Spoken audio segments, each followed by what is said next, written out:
the sandwich generation where you and I are stuck in the middle between our kids and grandkids and our parents and our grandparents, and we are just trying to figure it all out. Today we're going to talk about a subject dear to my heart, The Price is Right, and how you can extrapolate that out into a fantastic gift. Let's unpack it. I've mentioned several times in these videos how I grew up in a nursing home, and part of that growing up is the sounds you hear, and my favorite sound that always gets me no matter where I am in the world is the sound of The Price is Right, the TV show, the game show. When I was a kid, The Price is Right was on every day on every TV screen in the nursing home. The sound, the spinning of the wheel, that is something to me that is synonymous with senior living because I grew up with it. And the other day I was in a resident's apartment and I was helping him put up the Christmas tree that his family sent. And he was in his recliner and he was watching Buzzr TV. Have you heard of that channel? It's a TV channel called Buzzr, and all Buzzr, I believe.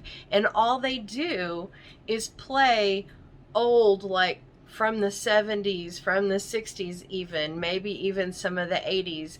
They play the old game shows over and over and over.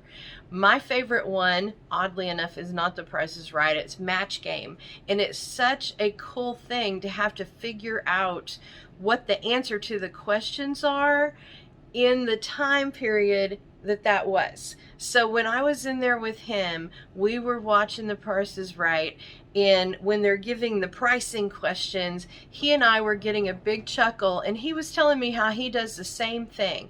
If that show is from 1973, he actually hones his brain by being able to figure out what was the price of that detergent in 1973.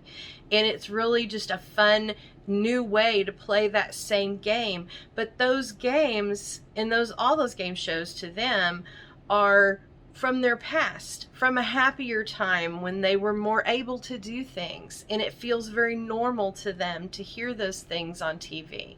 And right after I got out of his apartment, walked down the hallway back toward my office, and I heard The Price is Right coming out of someone's apartment, and I thought, I have got to tell you guys about this. So that's what I did, and here's how you can figure it out for your loved one. We have talked a lot about the Rokus, the little remotes you can get with all the different things on them. Also, Buzzr itself comes just on regular antenna TV, at least here where we are. So again, think about things that made them happy in their past, or think about things that were super familiar. What did you hear in your house growing up? What were your parents watching? Were they watching Gunsmoke? Because there's a classic Western show that goes all the time, 24/7 on their channel. There's all these different wonderful things out there. We didn't have these things when I was younger, and we definitely didn't have these things when your parents were growing up. Some of your parents probably didn't even have TV when they were growing up. So think about that. Think about your past, growing up at home with the parents. What did you hear on that TV? And then find out with your technologically sensitive brain how you can make that happen for them in the current day. I hope this gives you some options that have sparked your brain into being able to bring those memories back to your loved ones and enrich their lives moving forward. If you have anything you'd like to discuss senior living related, my contact information is always in the description below. I know we're all running around like crazy, so let's just stop for a moment. Let's think all these things through. Thanks for watching today.